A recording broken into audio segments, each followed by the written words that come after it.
apagar el micrófono, María Elena, total no va a leer. Entonces, el título es Amós, despreocuparse del hermano es apostasía. Es un título que le robé al padre Cisterna, porque quiso ocultar el verdadero título. El verdadero título no es este, pero lo quise ocultar, entonces puse este de Amós, despreocuparse del hermano, es apostasía. ¿Sí? Bueno, vamos a lo nuestro. Diapositiva 2 lo conocemos de memoria, por eso digo dos palabritas. La Biblia no es un libro, es una biblioteca, por lo menos 73 libritos, 3 idiomas. El primer libro está escrito en el siglo octavo, el último en el siglo segundo, o sea, son casi 10 siglos del primero al último, o sea, es una obra compleja. La Biblia no se lee de un tirón como se lee una obra de García Márquez, sino que es bastante compleja. Por ejemplo, lo obvio es, el primer libro, el Génesis, no es el primer libro que se escribió, y el Apocalipsis no es el último libro que se escribió, porque esta biblioteca no está organizada cronológicamente, sino temáticamente. Los judíos los fueron juntando según ciertas afinidades que encontraban entre estos libros, ¿sí? Bien, tercero, el método clásico y básico que usa la Iglesia. Alguien tiene prendido, creo que Silvia tiene prendido el micrófono. A ver. Fíjense, la Iglesia nunca se casa con ningún método, ¿sí? Entonces, nunca la Iglesia se casa con ningún método. Los métodos dependen de las ciencias y tienen la verdad que puede aportar una ciencia, ¿no? Pero sí los usa los diversos métodos. Bueno, el método clásico de la Iglesia, clásico digo a partir del Concilio Vaticano II, es lo que se conoce como método histórico crítico, y que es una cosa bastante compleja. Nunca nosotros hemos explicado al detalle lo que es el método histórico crítico, pero lo resumimos con una frase sencilla que dice algo muy importante, que es un texto fuera de contexto, un pretexto. Luego, para leer los profetas, para leer a Amós, hay que ubicar al libro del profeta Amós en su contexto histórico, contexto literario. Lo hemos dicho muchas veces, pero en latín, ¿cómo se dice? Repetitio mater studiorum. ¿Lo tienen? Repetitio mater studiorum. La repetición es la madre del Es la madre de los estudios, eso lo aprendimos de niños, ¿no? O sea que siempre hay que repetir qué es el método histórico crítico, eso, esta repetidita es útil, ¿sí? Bueno, entonces vamos a la diapositiva 4. Ahí tenemos lo que llamamos una Biblia hebrea. Ellos le llaman Tanakh, y tienen 3 volúmenes, porque ellos, 3 o 4, pero digamos lo básico es que son 3, porque para ellos la Biblia hebrea tiene 3 partes. Diapositiva 5, ahí tienen Tanakh. La T se corresponde a la Torá, más o menos lo que para nosotros es el Pentateuco. La N de Nevi'im es lo que más o menos significan los libros proféticos, ¿sí? Y los Ketuvim, la K, Ketuvim significa esto, los demás escritos, una fórmula abierta. Son los demás escritos. Ahí podemos compartir una indicación, ahí podemos meter casi todos los libros sapienciales, eclesiásticos, sabiduría, proverbios, salmos y algunas cosas más, ¿sí? Pero fíjense que es una fórmula abierta, no cerrada, ¿no? Entonces, bueno, esta es la Biblia hebrea, es la Tanakh. Recuerden que en el hebreo antiguo no usan las vocales, ¿sí? Ahí son 3 letras. Bueno, pero nosotros necesitamos, sí, poner vocales para poder pronunciar las palabras de una lengua que es consonántica, ¿no? Bueno, dentro de la Tanakh, vamos a la diapositiva 6, ahí tenemos la ley, los profetas, la literatura, ¿sí? Ahora noten en los profetas que tienen 2 grupos. Primero están los profetas anteriores, Josué, Jueces, Samuel, Reyes, y profetas posteriores. Los posteriores son los nuestros, los que nosotros llamamos profetas. Entonces ellos distinguen profetas anteriores y profetas posteriores. La idea es brillante, no, ahora no nos vamos a detener. Lo que para ellos los profetas anteriores, para nosotros son libros históricos, ¿sí? Pero lo que pasa es que para el judío la historia es profecía. No es un conjunto de hechos brutos, no hay una mirada positivista de la historia, sino que la historia es una profecía. Entonces ellos cuando van a leer la historia, en realidad van a escuchar una profecía.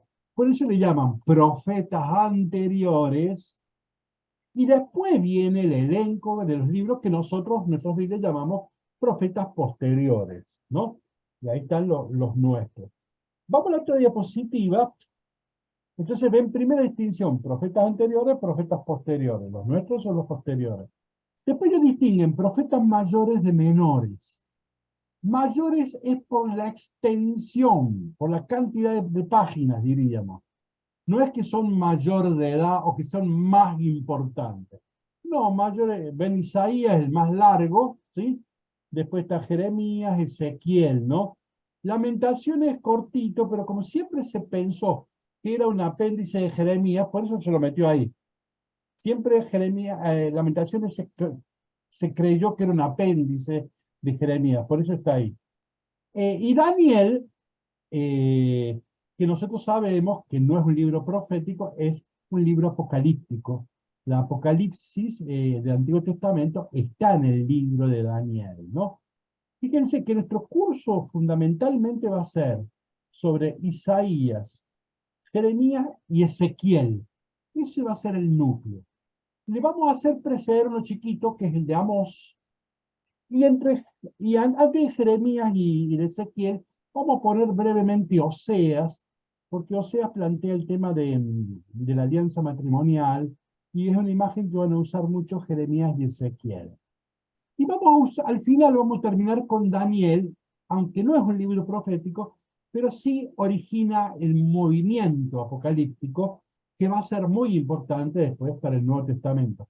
Recuerden que Jesús es un apocalíptico. La matriz del cristianismo es el movimiento apocalíptico. ¿Sí? Bien. Entonces, después están los profetas menores, que son 12, y vuelvo a insistir, es solamente una cuestión de extensión. El ejemplo cómico y típico es Abdías. El libro del profeta Abdías debería llamarse La página de Abdías, porque es una sola hoja, una sola página. La página de Abdías. Ponerle el título el libro del profeta Abdías es demasiado exagerado. Bueno, pero ven que esto de mayores y menores es muy secundario, no dice nada, solamente dice de la extensión del libro. Ahora sí, entrando ahora a ubicarnos en el contexto histórico, en la diapositiva 9 tenemos una línea del tiempo, que no nos vamos a meter en detalles, sino en lo básico. Fíjense en la línea de abajo, lo tenemos bien abajo, ¿no? Ven que habla preexilio, exilio y colonia. El esquema es esto: cuando uno estudia la historia de Israel en el Antiguo Testamento, este es el esquema básico que usan todos los estudiosos. El hecho fundamental es el exilio de Babilonia, siglo VI. Por lo tanto, lo anterior le llaman preexilio, es una fórmula amplia. Todo lo que sucedió antes del exilio. Y después el post-exilio, que este esquema pone colonia, porque ciertamente Israel no vuelve a ser una nación independiente hasta 1948, entonces va a ser colonia persa, colonia griega, colonia romana y así. Entonces, por eso le ponen colonia, pero hubiera sido muy útil que le hubieran puesto post-exilio. Entonces, el esquema para el Antiguo Testamento es preexilio, exilio, posexilio. ¿Por dónde vamos a arrancar? Por los profetas, o sea, en el preexilio hay profetas, en el exilio hay otros profetas, y en el posexilio hay otros profetas. ¿Sí? Fíjense, voy a poner un ejemplo que después voy a tener que aclarar, pero sirve para arrancar. Después voy a tener que corregir lo que ahora voy a decir. Isaías tiene como 3 partes. La primera parte, Isaías 1 al 39, se ha escrito en el preexilio. La segunda parte de Isaías, capítulo 40 al 55, se escribió en el exilio. Y la tercera parte del profeta Isaías, 46 al 56, se escribió en el post-exilio. ¿Sí? El problema de leer Isaías de un tirón es que uno no se da cuenta que hay parte que se escribió en Jerusalén en el preexilio, hay parte que se escribió en Babilonia en el exilio, hay parte que se escribió en el post-exilio en el periodo persa, ¿sí? Y entonces uno no sabe de qué está hablando el profeta, ¿no? Entonces, pero bueno, algo similar se puede decir de la mayoría de los libros proféticos, se puede decir algo parecido. Pero bueno, tenemos profeta en el preexilio, en el exilio y en el post-exilio. En la otra diapositiva, más o menos, algunos ejemplos concretos. Profetas del preexilio, tenemos los cuatro grandes. La edad de oro de los profetas es Amós, Oseas, el primer Isaías, ven Isaías 1 al 39, y Miqueas. Estos son los cuatro grandes. Estos son del siglo VIII. Después hay otros que están, cuando todavía no van al exilio, ahí tenemos Sofonías, Nahum, Jeremías, Habacuc. En el exilio tenemos a Ezequiel y la segunda parte del libro de Isaías. Post-exilio tenemos a Ageo, la tercera parte de Isaías, ¿no? Bueno, en la otra diapositiva nosotros arrancamos en el siglo VIII. Recuerden que los judíos acceden a la lectoescritura en el siglo VIII antes de Cristo, ¿sí? Antes escribían con otras gramáticas, sí, pero los judíos acceden a la lectoescritura recién en el siglo VIII. Por eso no hay libros antes, lo que hay sí son tradiciones, ¿no? Bueno, en el siglo VIII tenemos el primer grupo de profetas. Acá otra distinción, profetas escritores. La Biblia nos habla de profetas no escritores, Elías, Eliseo, ¿sí? Y otros menos importantes. Pero en la Biblia vemos que hay otros profetas no escritores. Los primeros cuatro grandes, los primeros profetas escritores, son del siglo VIII. ¿Quién fue mi profesor desde siempre? Alguien que he querido toda mi vida, siempre el padre Cisterna. Los alumnos cariñosamente le decían el negro Cisterna, un claretiano que ya murió hace rato. Él llamaba a estos profetas, los del siglo VIII, profetas de juicio, distinguiéndolo a los en el exilio aparecen los profetas de esperanza. Hay una gran distinción. En los primeros profetas no hay esperanza. En los profetas preexílicos no hay esperanza. Son profetas de juicio. ¿En qué sentido de juicio? Casi que en el sentido de condena. Los primeros cuatro grandes, Amós, Oseas, el primer Isaías y Miqueas, ustedes van a ver que casi no hay esperanza. Son profetas de juicio. ¿Qué sucede? Me estoy adelantando. Siglo VIII es un tiempo de gran prosperidad económica, política, social. ¿Qué pasa? Los imperios están durmiendo la siesta. Y como están distraídos de las cuestiones, entonces Israel tiene la posibilidad de rearmarse, de crecer, ganar una pequeña guerra por ahí, apropiarse de un pequeño pueblito, ¿sí? La cuestión es que está demostrado históricamente y arqueológicamente que es tiempo de prosperidad. Ahora, ¿qué sucede en tiempo de prosperidad? En general, significa tiempo de injusticia y de pobreza. Por eso, el rol del profeta, ¿cuál es? Recrear la angustia. Los poderosos creen que está todo bien, están contentos, están de fiesta. Entonces, ¿cuál es el rol del profeta en tiempos de prosperidad? Recrear la angustia. Que no se olviden de los pobres. En cambio, al revés, cuando el pueblo de Dios va al exilio y nos convertimos en esclavos en Babilonia, ahí el rol del profeta, ¿cuál es? Recrear la esperanza. ¿Ven? Entonces, por eso, profetas preexílicos son profetas de juicio y su rol es recrear la angustia. No es cierto que está todo bien. Y entonces, estos son los profetas digo respetuosamente, el negro cisterna, para que recordemos los cuatro grandes, era muy didáctico, además de ser un tipo que sabía un montón, era un buen docente, entonces él hacía muchos dibujos. Y entonces él decía, bueno, vamos a representar en dibujo los cuatro grandes. El primero es Amós, y ya vamos a ver, la palabra clave en Amós es la casa. Casa es seguridad, casa son palacios, casa es el cuartel, casa es templo, casa es seguridad.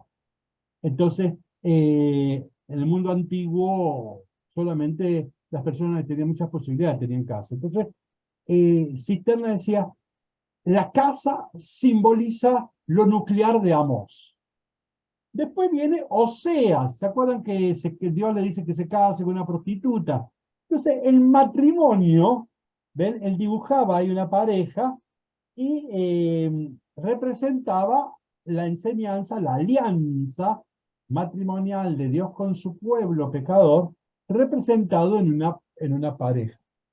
Después está el niño Isaías, ¿se acuerdan? 7:14. He aquí que una virgen concebirá y dará a luz un hijo, al quien pondrá por nombre Manuel, que es Dios con nosotros. Ahí el anuncio profético está vinculado en Isaías. Hay tres niños.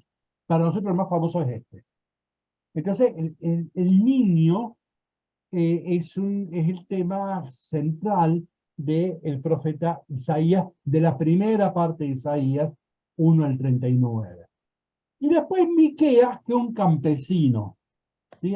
Ahí puse el cayado de un campesino. Y ahora en la otra diapositiva es una de Navidad, una lástima. A ver, Santiago, tal vez vos lo sepas hacer.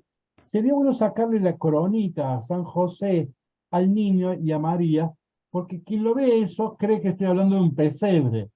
Y el objetivo de la imagen no es el pesebre. Acá Cisterna decía, con este dibujito usted tiene los cuatro grandes. La casa de Amós, la pareja de Oseas, el niño de Isaías y el cayado de Miqueas. Bueno, yo eso no lo sé hacer, hay gente que es hábil para estas cosas y habría que sacarle pues si no todo el mundo lo que ve es un pesebre. No, ¿sí? Bueno, pero entonces hay Cisterna presentaba este dibujo y te decía, bueno, estos son los cuatro grandes del siglo octavo. Entonces vamos avanzando, diapositiva 8, diapositiva 17, hay que recordar que el pueblo de Dios, a partir del hijo de Salomón, Israel se parte en dos. Al norte, Israel, y al sur, Judá. Entonces, la capital del sur va a ser Jerusalén, la capital del norte, Samaria. Entonces, se parten dos a partir del hijo de Salomón y no vuelve a reunificarse nunca más. Entonces, cuando leemos la Biblia, vamos a ver que se hablan de dos reyes, los reyes del sur y los reyes del norte. O sea, hablamos de profetas del sur y profetas del norte, ¿sí? ¿Por qué? Porque está partida la nación en dos, ¿sí? Bien, avancemos. Diapositiva 18. Amós es un pastor de Tecoa. Ven que está en el sur. Pero Dios lo manda a predicar al norte. Ahí a veces nos confundimos. Amós es un profeta del sur, pero, ¿cómo es que se llama? Va a predicar al norte, ¿no? Bueno. Y ahora entramos a lo nuclear. Diapositiva 19. Esto era típico del negro cisterna. Él decía, a ver, hay que ver las tres palabras clave de un libro. Cuando él presentaba un libro, decía, bueno, acá hay tres palabras clave del libro. Y entonces dice, esto es lo básico para leer Amós. Y Perdón, padre. Sí. Disculpe, ¿se pueden conseguir los libros de Cisterna? Bueno, de él no. A ver, él ha publicado en Claretiana, sí, tenés el comentario de Marcos y el comentario a Mateo, esos dos en Claretiana chiquitos. Cisterna que escribía poco, muy, muy poco, son libritos muy chiquitos. Entonces, y Él dirigió una obra de los claretianos en 7 volúmenes, en donde un comentario a toda la Biblia en clave de lección divina. Pero él no es el autor de los 7 volúmenes. Él, para América Latina, fue el que presentó la obra y tenía libertad de acortar, de retocar la obra. La obra la hicieron los claretianos de todo el mundo. Y en cada continente había un claretiano que tenía la facultad de hacerle un recorte para su continente. El negro cisterno hizo ese recorte. El título que yo puse ahí es el tomado de esta obra de 7 volúmenes. Amós, despreocuparse por el pobre, por el hermano, es apostasía, ¿sí? Pero insisto, ese no era el título original. Ahora voy a decir cuál es el título original. Pero vamos adelante. Hay 3 palabras clave. Bueno, digo, la obra esa de cisterna está, pero te insisto, no la escribió él, solamente hacía los prólogos, los cierres, ¿sí? Así que escrito de él está nada más que un breve comentarito, muy breve de Marcos y uno muy breve de Mateo. Bueno, palabras claves de Amós. La casa. Miren, saltemos la otra diapositiva. Fíjense, en toda la Biblia, el libro que más usa la palabra casa en toda la Biblia es Amós. Yo transcribí poquitas, como para que veamos. Me adelanto, la casa es el símbolo de la seguridad, es el símbolo de la prosperidad. ¿Alguien que quiera leer los textos? Por favor, así me tomo mate. Están ahí en la diapositiva 20. No hace falta que diga el capítulo y el versículo. Adelante. Yo enviaré fuego a la casa de Hazael, que devorará los palacios de Bet-Hadad. Sacudiré la casa de invierno con la casa de verano. Se acabarán las casas de marfil. Ven que había gente que tenía casa de verano y casa, estamos hablando del siglo octavo antes de Cristo, era todo un pobrería. Casas de marfil, ¿no? Palacios, siga Elba. Y muchas casas desaparecerán. Oráculo de Yahvé. Romperé el cerrojo de Damasco. Estirparé al habitante de Bacac, Aben y de Bet Eden, al que empuña el cetro. Yo que pisoteáis al débil y cobráis de él tributo de grano. Casas de sillares habéis construido, viñas selectas habéis plantado, pero en Betel no has de seguir profetizando porque es la casa del reino. Elba, ¿qué es Betel? Ah, Casa de no Dios. sé.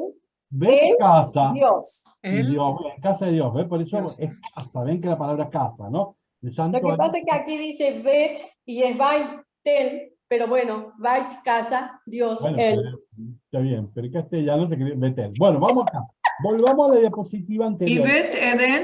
¿Qué significa Eden? Eden. Creo que algo así, no lo busqué, o sea, lo sé, ahora no lo recuerdo, pero no sé, alguna de esas era casa como de alegría. ¿De recreo? No, de alegría, de fiesta, algo así. Creo Claro. que era algo así. Bueno, volvamos a la diapositiva 19. Entonces, ¿qué es la casa en Amós? Es la casa de los ricos, de los poderosos, de los sacerdotes, el templo, Betel. Es la casa del rey, son los palacios.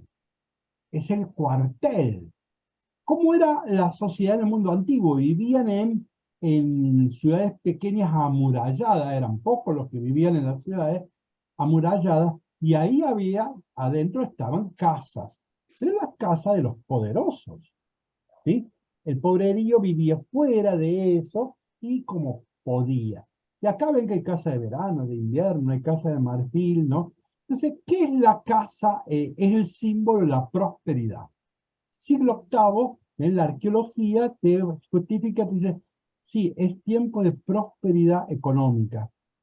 Ahora, en el fondo, lo simbólico, la casa es el símbolo de la seguridad. Ante un enemigo, yo estoy seguro. Ante el diablo, en Betel, estoy seguro, ¿sí? Entonces, la casa es el símbolo de la seguridad, ¿no? Bien, cuando yo lo conocí al padre Cisterna, yo estaba en primer año de filosofía y él fue el director espiritual mío de mucho tiempo, ¿no? Eh, yo tuve dos grandes directores espirituales. Uno fue el negro Cisterna y el otro es el padre Orlando Giorgio. Lo deben conocer por otros mentas, ¿no? Volvamos acá.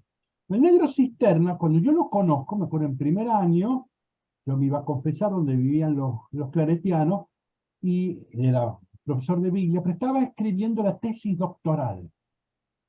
Y le pregunto yo, ¿de qué trata? Y me dice, sobre Amós. Ah, yo no tenía ni idea qué es Amós, ¿está claro? Ni idea. Estaba en primer año.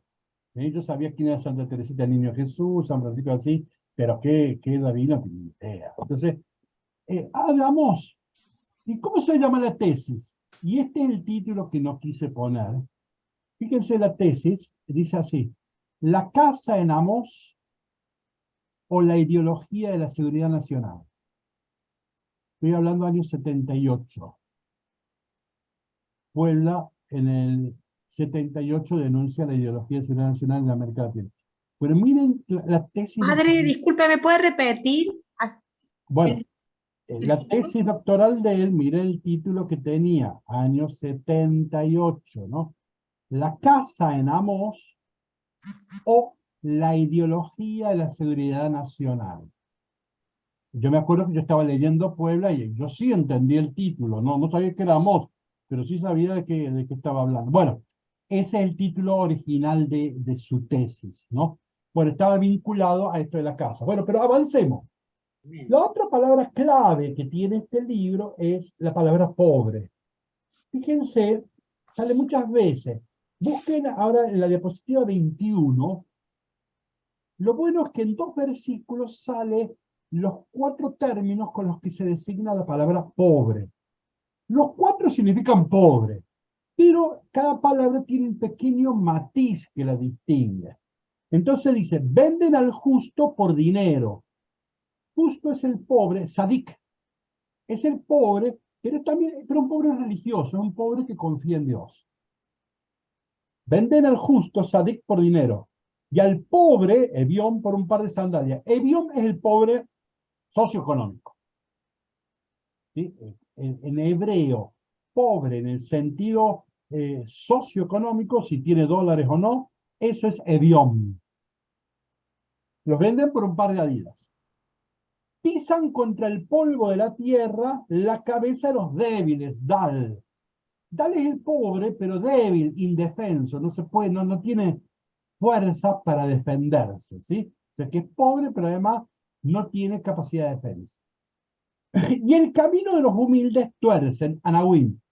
Yo mantengo la traducción humilde porque es la que está estandarizada, pero yo sé que perfectamente que no es una buena traducción, no es humildes. ¿Qué es Anahuim?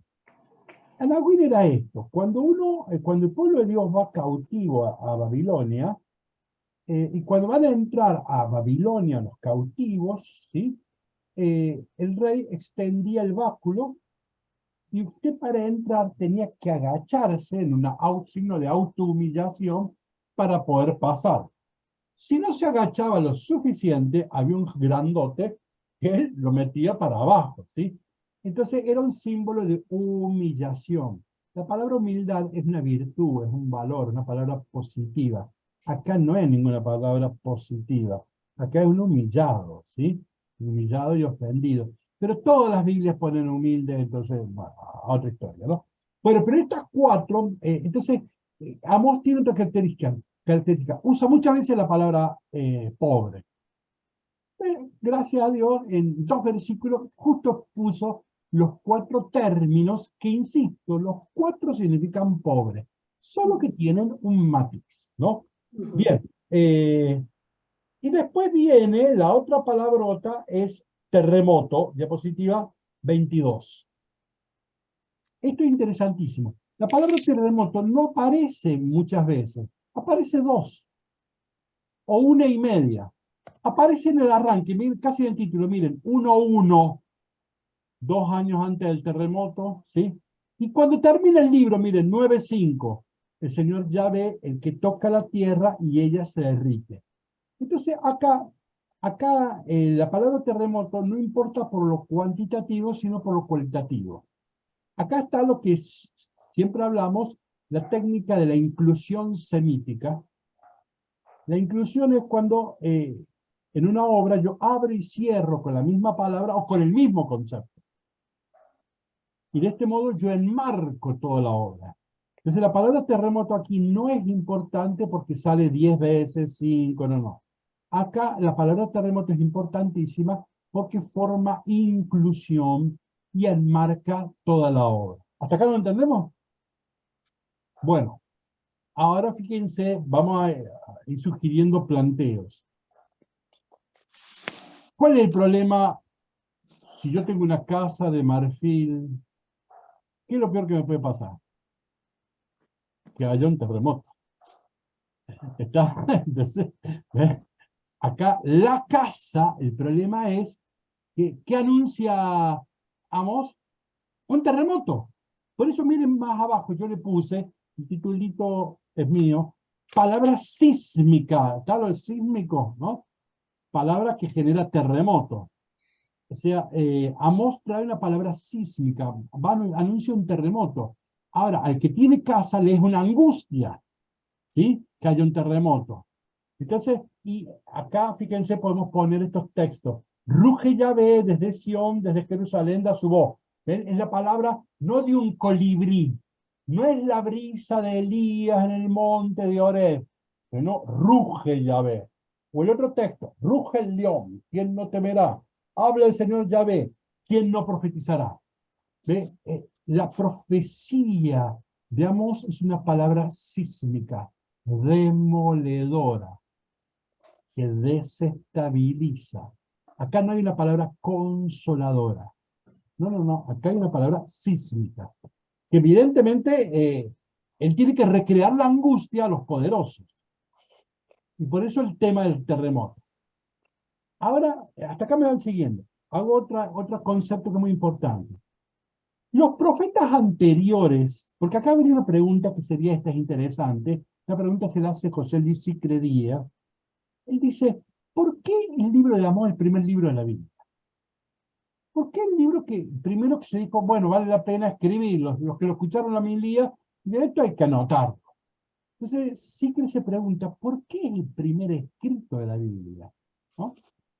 Y entonces va a responder con lo que yo digo. Dice así, los profetas no escritores, Elías y Eliseo, les vamos a llamar profetas reformistas. ¿Qué es un reformista? La casa tiene grietas, bueno, hay que pintarla, hay que reformar, vamos a poner una ventana al sol, vamos a poner una puerta, ¿sí? Para que no pasemos ahí el baño. Eso es reformar una casa. Elías y Eliseo son profetas reformistas. Está la viuda de Naín, y va Elías y le multiplica el aceite. Resuelve un problema. ¿Sí? Es un profeta cercano, ¿vieron? El tipo cercano, y entonces resuelve un problema. Le multiplica el aceite para la viuda. O hacen un milagro y sanan a un muchacho, etc. Bueno, los profetas no escritores tienen como característica que son profetas reformistas. En cambio, Amós no dice que hay que reformar la casa, dice que hay que derribarla. Y eso es una expresión que no se sienta, nadie malinterprete. Son profetas revolucionarios. Esta es la diferencia con Amós. Porque Amós dice, no, acá no hay que reformar nada, acá hay que derribar y empezar de cero. Acá está mal desde el cimiento. ¿Sí? Por eso es una palabra sísmica y por eso... Entonces, ¿qué vieron los que escucharon esto? Acá hay una novedad. Acá hay un planteo global, no parcial. Este profeta está hablando en serio y está hablando desde los cimientos. ¿Me expreso? Entonces, Cicre dice que probablemente esta sería una de las razones ¿por qué este es el primer libro de la Biblia? Porque los que escucharon esta familia dijeron, pará, acá hay una novedad respecto de Elías y Eliseo y de otros profetas, ¿no? Acá hay una gran novedad. Y acá hay un planteo de fondo, un planteo fundamental, ¿no? Bueno, ahí tenemos las tres palabrotas de Amós, y ya más o menos va introduciendo de un modo general por dónde viene la mano. Damos un paso más, diapositiva 23, de estructura literaria, cómo está organizado el texto. Fíjense, ahí les transcribí el primer versículo, ¿sí? El primer renglón del libro Profeta Amós, ¿no? Palabras de Amós, uno de los pastores de Tecoa. He visto que por ahí traducen por Tecoa o Tecoa, bueno, no sé qué, cada uno pronuncia como diga su Biblia. Acá dice Tecoa en esta, ¿sí? Creo que esta es la Biblia del pueblo de Dios, si no me equivoco. Palabras de Amós, uno de los pastores de Tecoa. Visiones. Ahí están las dos partes del libro. En el libro va a haber palabras o discursos, verbalización, y va a haber 5 visiones. En la obra, literariamente, tiene 2 partes. Palabras y visiones. Vuelvo al texto. Palabras de Amós, uno de los pastores de Tecoa, visiones que tuvo acerca de Israel, en tiempos de Osías, rey de Judá, y en tiempos de Jeroboam, hijo de Joás, el rey de Israel. Vieron que les dijimos que siempre había que mencionar el rey del norte y el rey del sur. Por eso este libro lo podemos fechar que el siglo VIII, porque si yo voy a la historia, estos son reyes del siglo VIII. De que no, es muy fácil. Entonces, 2 años antes del terremoto. Ahí está la gran palabra, ¿no? Bueno, entonces, si vamos a otra diapositiva, ahí está organizada la estructura del libro. Entonces, los primeros 6 capítulos son discursos, ¿sí? Son palabras, ¿ven? Arranca capítulo 1-3 con 8 oráculos, son breves discursitos, ya lo vamos a ver. Después vienen 3 discursos, que cada discurso arranca con, escuchen, ¿ven? 3-1, 4-1, 5-1. Entonces, hay un estribillo que dice, acá comienza el discurso. Dice, escuchen, los 3 escuchen. Y hay otro estribillo que comienza cada uno con los ayes. Ayes en el sentido de lamentación fúnebre, ¿no? Ay, ¿no? No es una buena noticia, ¿no? No es una bienaventuranza. Pareciera una maldición, una lamentación. Perdón, Ay, Juan Manuel, sí, soy Lorena. Te hago una consulta, me quedé tildada con la diapositiva y estoy tratando de interpretar. O sea que, en el caso de Amós, va a los 2 reinos, su profecía, digamos. No va a Judá. no. Fíjate vos, palabras de Amós, uno de los pastores de Tecoa, visiones que tuvo acerca de Israel. Él es un Claro, profeta del sur, pero lo envían a predicar a Israel. Ahora sí, al te digo norte. la fecha. Y se acostumbraba a poner el rey de Judá y el rey del norte. Dice, en tiempos de Osías, rey de Judá, en tiempos de Jeroboam, rey de Israel. ¿Sí? No, Amós es un profeta del sur que se lo envía a predicar al Al norte. norte. ¿Sí? Pero él te pone los reyes de la época, los 2 reyes contemporáneos. ¿Sí? ¿Puedo ir a hacer una pregunta más amplia entonces? O sea, Sí, ¿todos sí. los profetas siempre predican a los 2 reinos? No, algunos, este es solamente predica Ah, al bien, norte. perfecto, No. Entonces hay que ver a quién predica. Cuando leemos perfecto, texto, entonces vamos a ver que Isaías predica a Jerusalén. Cuando leemos perfecto. texto, tenemos que a quién se dirige, ¿sí? Entonces en este caso, no. Amós predica Al norte, en el norte y critica perfecto, a Israel al norte, ¿no? Bien, perfecto. perfecto. Gracias. Sí, sí, sí. Todo el mundo que quiera hacer observaciones, yo avanzo, pero si quiere hacer preguntas, observaciones, sugerencias, aportes, recordar, hágalo por favor. Bueno, Ah, entonces, sí, padre, sí, yo, dale, Ignacio. si bien es originario del sur y predica en el norte, ahí lo terminan echando por orden Sí, del sacerdote Amasías. Es perfecto. decir, el poder lo molestaba mucho, el anuncio del castigo insistente de un posible ataque enemigo, entonces el rey dispone echarlo. Ahí hay un Este, conflicto típico de la Biblia, que es el profeta versus el sacerdote, porque el sacerdote Amasías que responde al rey, ¿no?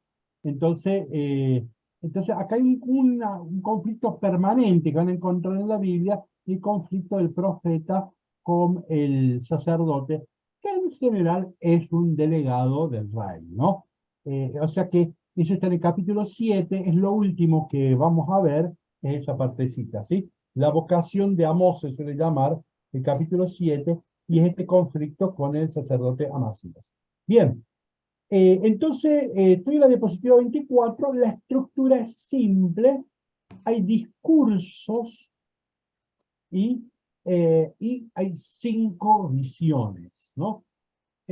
Si avanzo en la diapositiva 25, ven cuál es el temario, no lo vamos a leer, de los 3 escuchen, estos 3 sermones. El primer escuchen es contra los poderosos, el segundo contra los religiosos y el tercero contra los ricos. Ven que la onda social acá es muy fuerte, ¿no? Vamos a la otra diapositiva 26. ¿Cuál es la temática de los 3 ayes? La misma. Se tira contra los tribunales, contra el culto y contra la riqueza. O sea, contra el poder. Claro, en sus diversas variantes, ¿no? Entonces, y entonces vamos a ver si tenemos, ojalá que sí, vamos a ver si leemos el primer capítulo. El primer capítulo empieza con los 8 oráculos. Diapositiva 27, los oráculos tienen una misma estructura literaria.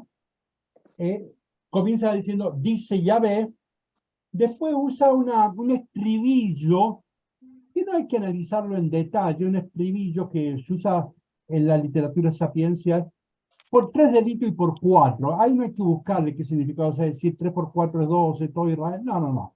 Es un estribillo típico de la literatura sapiencial. Dice, seré inflexible, Dios dice, voy a ser inflexible. Y después dice el delito, acusación del delito.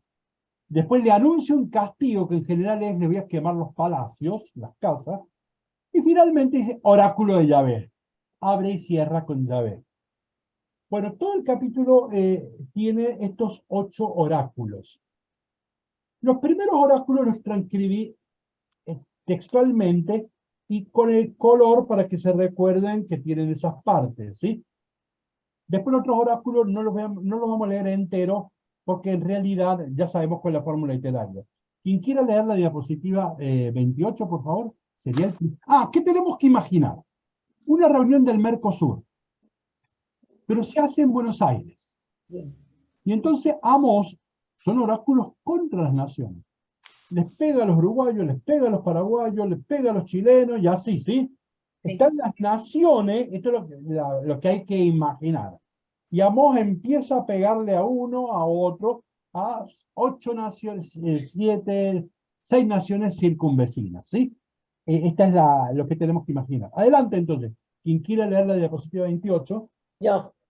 Así dice Yahvé, por 3 crímenes de Damasco y por 4 seré inflexible, por haber triturado con trillos de hierro a Galaad. Yo enviaré fuego a la casa de Hazael, que devorará los palacios de Ben-Hadad. Romperé el cerrojo de Damasco, extirparé al habitante de Bicat Aben y de Bet-Edén, al que empuña el cetro, y el pueblo de Aram irá cautivo a Quir, dice Yahvé. Lea, por favor, Amanda, Rosalía, lea la otra diapositiva. Ahí voy. Así dice Yahvé, por 3 crímenes de Gaza y por 4 seré inflexible, por haber deportado poblaciones enteras para entregarlas a Edom. Yo enviaré fuego a la muralla de Gaza, que devorará sus palacios. Extirparé al habitante de Asdod y de Ascalón, al que empuñe el cetro. Volveré mi mano contra Ecrón, y perecerá lo que queda de los filisteos, dice el Señor Yahvé. Uno más, Rosalía. Ahí voy, espere que pase. Así dice Yahvé, por 3 crímenes de Tiro y por 4 seré inflexible. Por haber entregado poblaciones enteras de cautivos a Edom, sin acordarse de la alianza entre hermanos. Yo enviaré fuego a la muralla de Tiro, que devorará sus palacios. Otro más, por favor. Así dice Yahvé, por 3 crímenes de Edom y por 4 seré inflexible.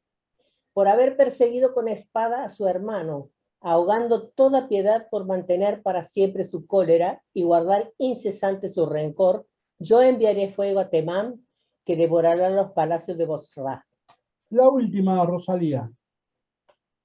Así dice Yahvé, por 3 crímenes de los hijos de Amón, por 4 seré inflexible.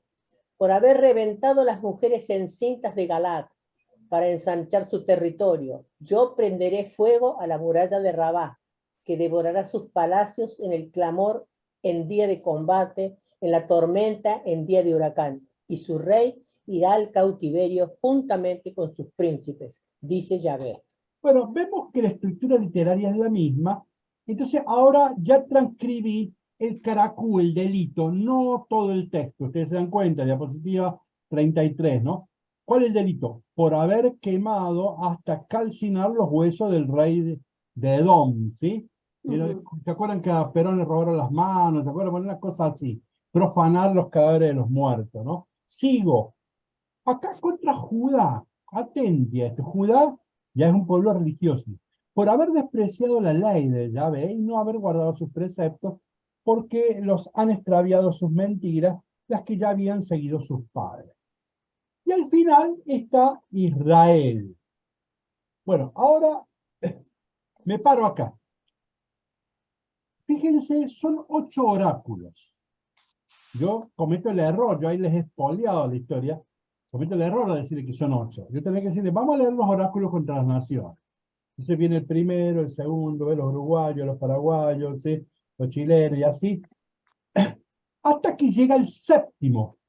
Todo judío sabe que el séptimo es la cumbre. Por lo tanto, 1, 2, 3, 4 y 5. ¿Cuál fue la sorpresa del séptimo? Él está en Buenos Aires. La sorpresa es que él dice, es Argentina. Peor que todos los demás, peor que los paraguayos, son los argentinos, ¿me expreso? Esta es la gran sorpresa. Ahora avanzo. Hay un octavo, esto ya es imprevisto. Realmente es imprevisto. ¿Y quiénes son Israel? O sea, es Buenos Aires. O sea, después le pegado a todo. Después dice, bueno, y Argentina, al final dice, bueno, y a vos Buenos Aires. ¿Me entiendo? Realmente los vas sorprendiendo, ¿no? Que hubieran sido 7 oráculos era lo ordinario. Que aparezca un octavo es lo realmente imprevisto. Ahora, ¿qué es lo llamativo? Que es el delito más largo, más complejo. Fíjense, y ahí no aparece la palabra pobre, lo leo rápido de nuevo, porque venden al justo por dinero y al pobre por un par de sandalias, pisan contra el polvo de la tierra la cabeza de los débiles, y el camino de los humildes tuercen. Hijo y padre acuden a la misma moza para profanar mi santo nombre. Sobre ropas empeñadas se acuestan junto a cualquier altar, ¿no? Y el vino de los que han multado beben en la casa de su Dios. O sea, el papá y el hijo hacen una juerga ahí con los elementos de Cáritas y en la sacristía, en un desastre. Bueno, ahora fíjense que es el delito más largo, está claro, más extenso. Los otros con un renglón alcanzaba. Pero además, ahora pasemos a otra diapositiva. El delito es el más largo, pero ahora les va a refregar lo grave de este pueblo, es que ha sido el pueblo más acompañado por Dios, más privilegiado. Fíjense, aquí está hablando Yahvé sobre, yo había destruido el amorreo delante de ellos, era alto como la altura de los cedros y fuerte como las encinas. Yo había destruido su fruto por arriba y sus raíces por abajo. Yo los hice subir a ustedes del país de Egipto, ¿ven? Lexon, y los llevé por el desierto 40 años para que poseyeseis la tierra del amorreo. Esto no es la vida del pueblo de Dios, esto seguramente es Jerusalén. Y sigue, mire, y yo suscité profetas entre sus hijos y nazireos. Nazireos son monjas, laicos consagrados serían, ¿no? Nazireos entre vuestros jóvenes. ¿No es así, hijos de Israel, oráculo de Yahvé? Y ustedes han hecho beber vino a los nazireos y han contaminado a los profetas diciendo, no profeticen. Entonces ven es el delito más largo, pero además le está refregando que además este fue el pueblo privilegiado de entre todos los pueblos.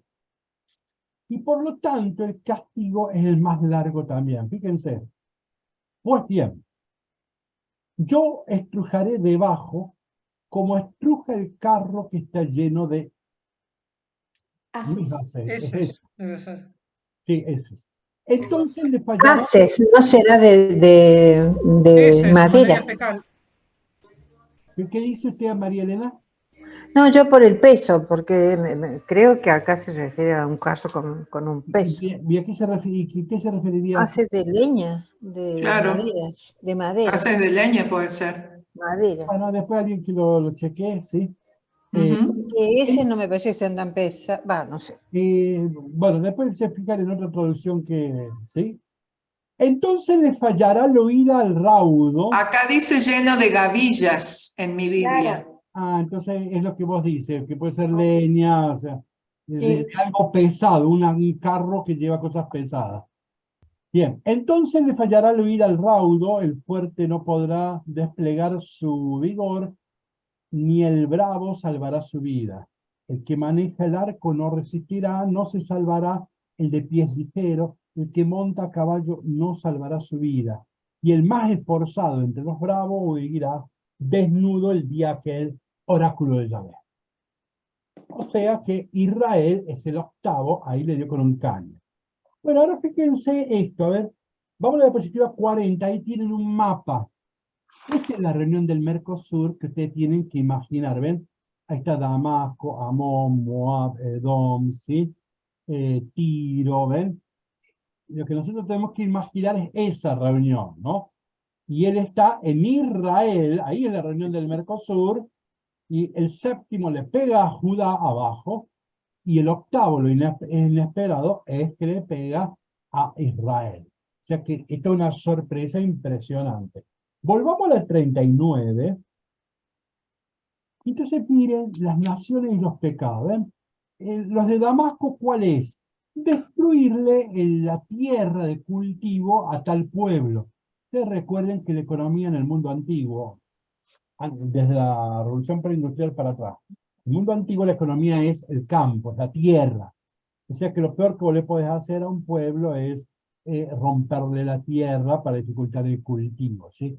Que es la base de la economía. A los filisteos haber mandado naciones esclavos. A los de Tiro haber mandado esclavizado a gente hermanos. No se refiere a hermanos de sangre, sino pueblos que estaban en alianza, ¿no?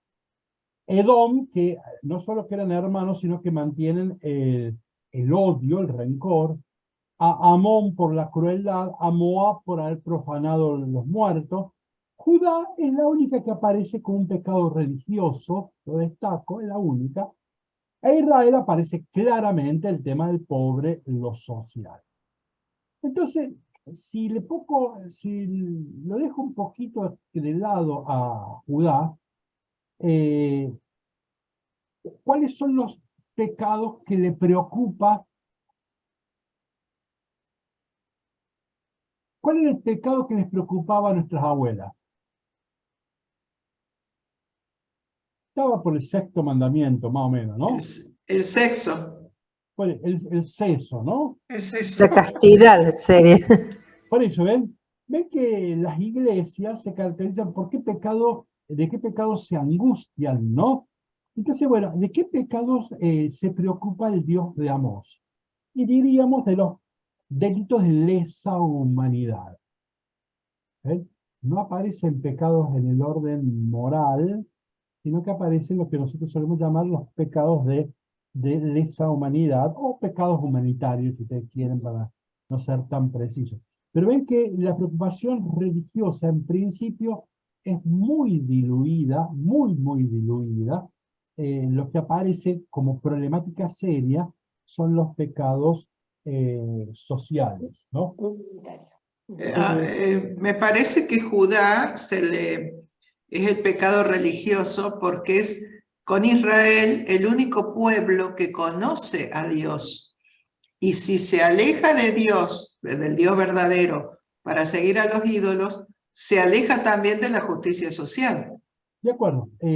No lo quería decir, pero digo un paréntesis, ya que está lo digo. Judá es un agregado posterior, que aparece, por eso aparece en lo religioso, ¿sí? Por eso que podemos diluirlo un poco, ¿no? O sea, en un sentido fue muy importante porque nos sirve para el número 8, que sirve a la estrategia de la sorpresa. Pero por otro lado, hoy los estudios dicen en realidad Judá es un agregado del exilio, es un agregado posterior. Ya vamos a ver que Amós tiene dos agregados que son del exilio, ¿no? Nosotros no nos vamos a detener en eso, ¿no? Bueno, fíjense,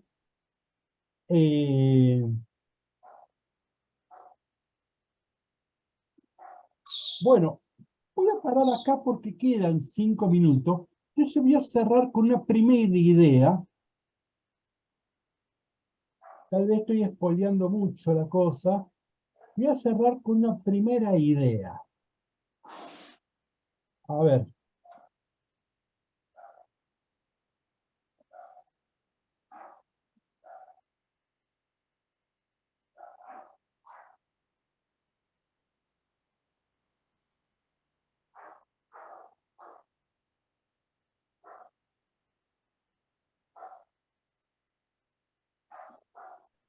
Vamos a la diapositiva 92. ¿92? Sí, ¿puede ser?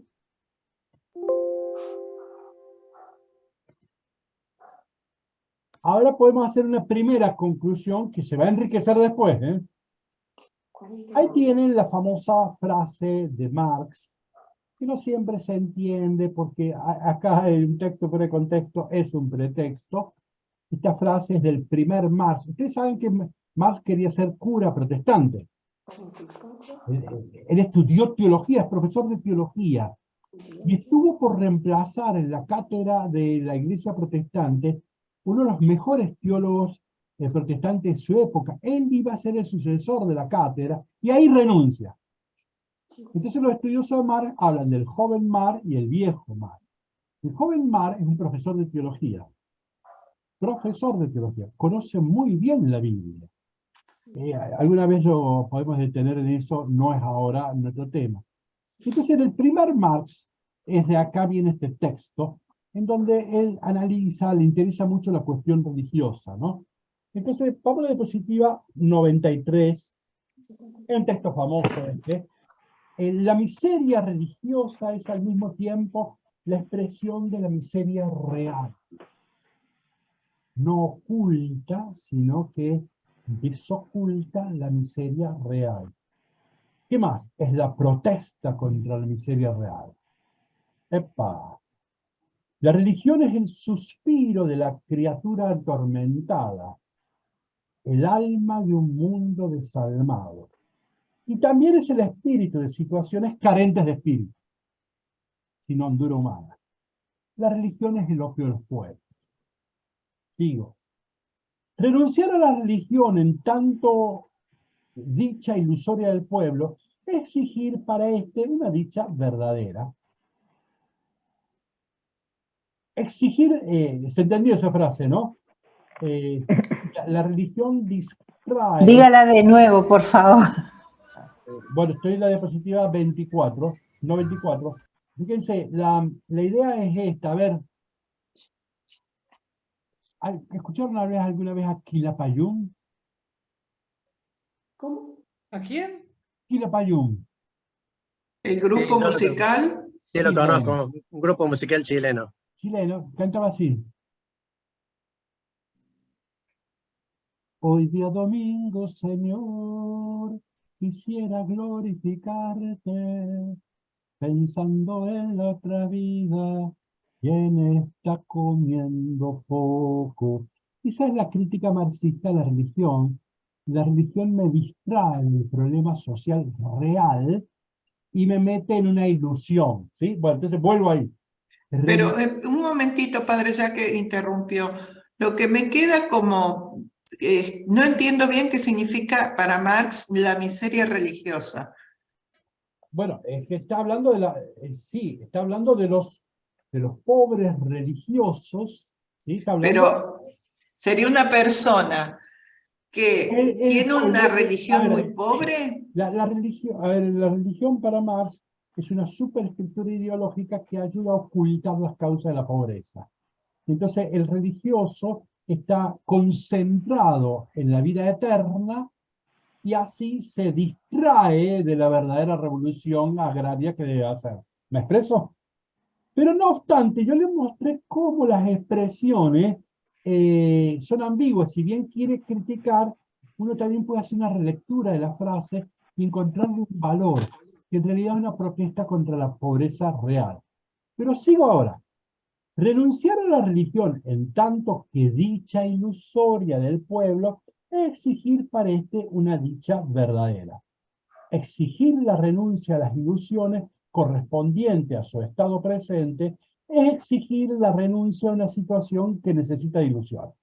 Por tanto, una frase famosísima de Marx, la crítica de la religión es en germen la crítica de este valle de lágrimas, rodeado de una aureola religiosa, ¿no? Perdón, di una palabrita más. Marx dice que la crítica filosófica y sociológica es la más importante, pero dice así, pero la crítica de las críticas es la crítica religiosa. Quien no se mete a fondo a discutir el problema religioso, todavía no está en condiciones de ponerse a discutir la cuestión sociológica, etc. Bueno, ¿a qué voy con todo esto? Que Marx presenta, así muy filosóficamente, sería la primera crítica sociológica de la religión. ¿Me expreso si hablo así? El marxismo aparece como la primera crítica sociológica a la religión. Bueno, acá yo una primera conclusión del libro Amós es así, no. La primera crítica sociológica a la religión fue Amós, siglo VIII antes de Cristo. Y lo interesante es que el primer libro bíblico es una crítica a la religión. ¡Epa! Esto hay que valorarlo, porque la Biblia, la mordiente crítica inteligente que tiene la Biblia de forma impresionante. Es un libro religioso por excelencia. Su primer libro hace la crítica sociológica de la religión. No hay que esperar a Marx. Para hacer la crítica seria a la religión, que es desvincular el rito del pobre, hay que leer al profeta Amós. Las críticas más profundas a la religión no se hicieron desde fuera de la Biblia, se hicieron desde dentro. No hay mayor crítico a la religión que Jesús.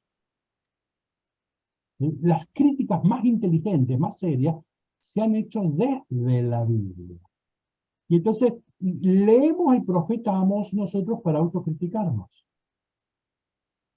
Si yo no paso por la crítica sociológica, no voy a entender la religión. Eso es lo que está diciendo Marx también, ¿no?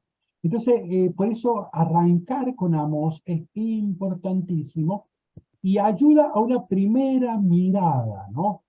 Fíjense, el rol de la teología no es legitimar la práctica de la iglesia, no es legitimar el status quo de la iglesia.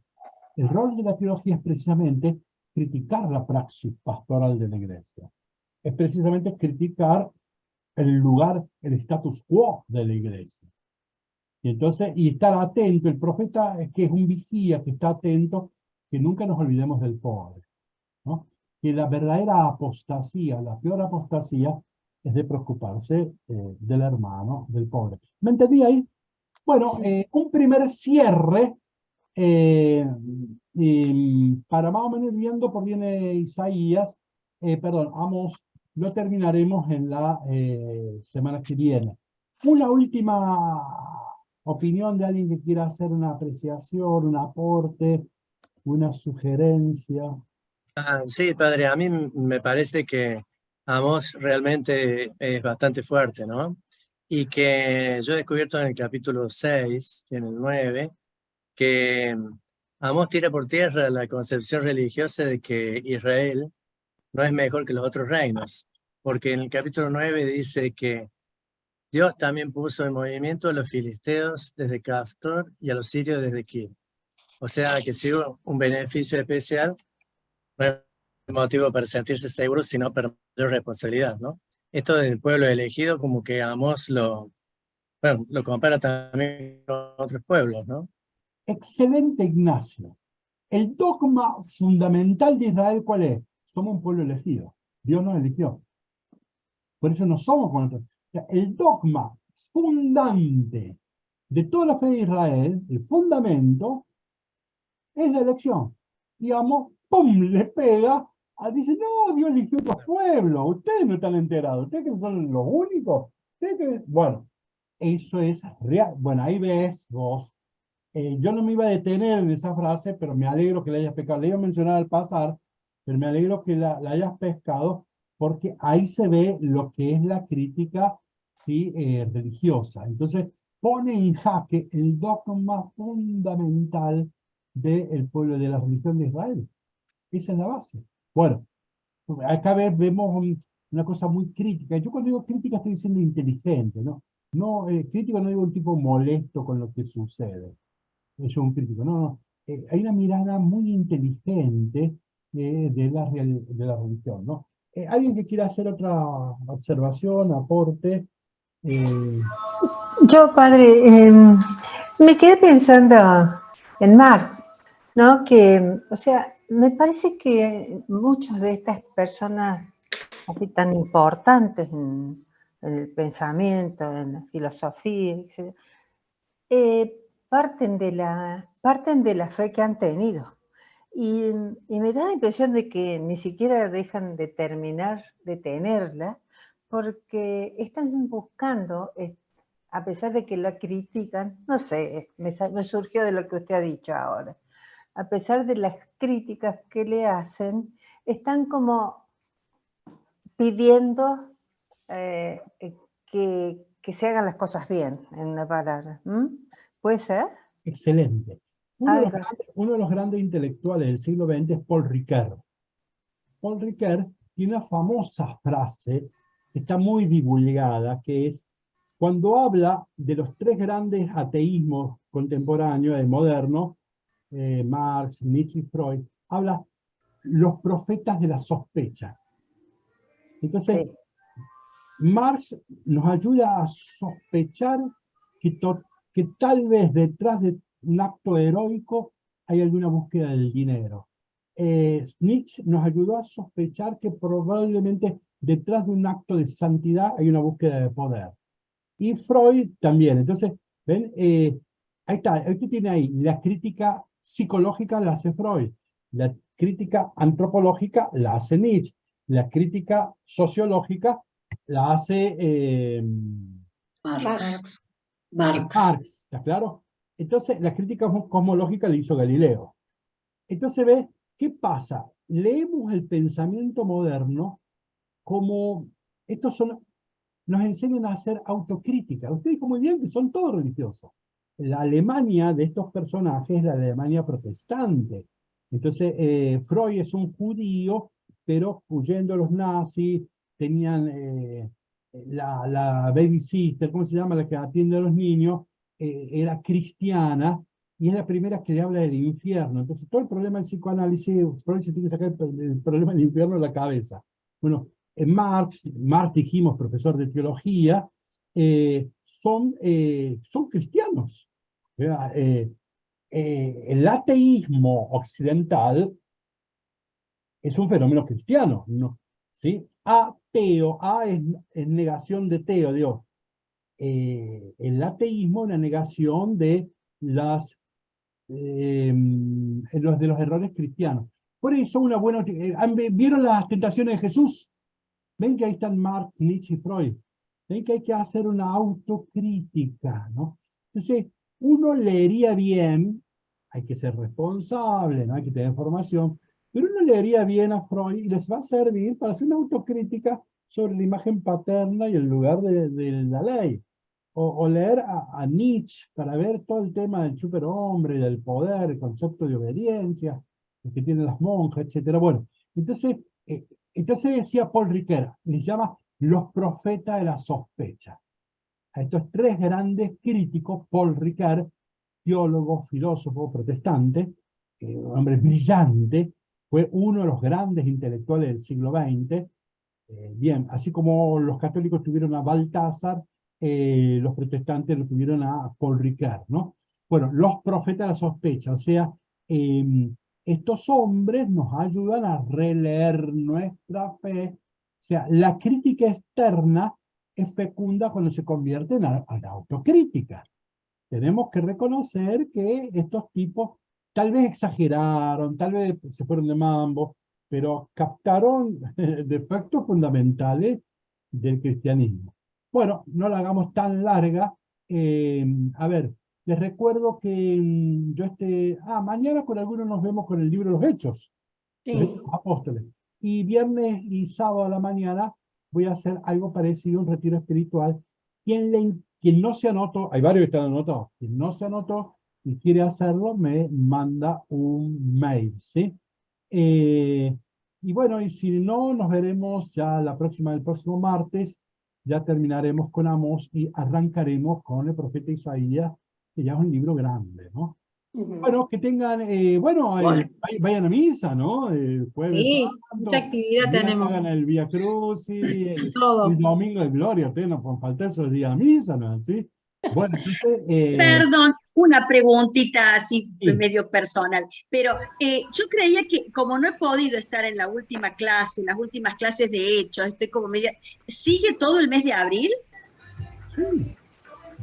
Ah, no sabía yo tampoco eso. Bueno. No, sí, son 2 meses, sí. Continuamos el martes que viene, sí, ya estamos en el capítulo 9 y 10. Perdón, Pablita, el padre, ¿también sale 700 este mes? ¿Cómo? 700 también hay que pagarle. Sí, si no lo... Sí. El Sí, no, yo no lo pagué porque no por la sabía. duda alguien no lo Yo sepa, también. por la duda alguien no lo sepa, el retiro no tiene costo alguno, no tiene ningún costo, ¿no? Bueno, nos vemos con algunos mañana en los Hechos, con otros nos veremos el viernes y sábado santo, y los demás nos veremos el martes. Bueno, que tengan una linda semana. Buena semana. Igualmente, Adiós, padre. Gracias, padre. Gracias. Fuera vos. Gracias. Felices Pascuas. Felices Pascuas para Felices todos. Pascuas. Felices Pascuas para todos. Chao, Gracias. chicos. Chao. Chao, chao.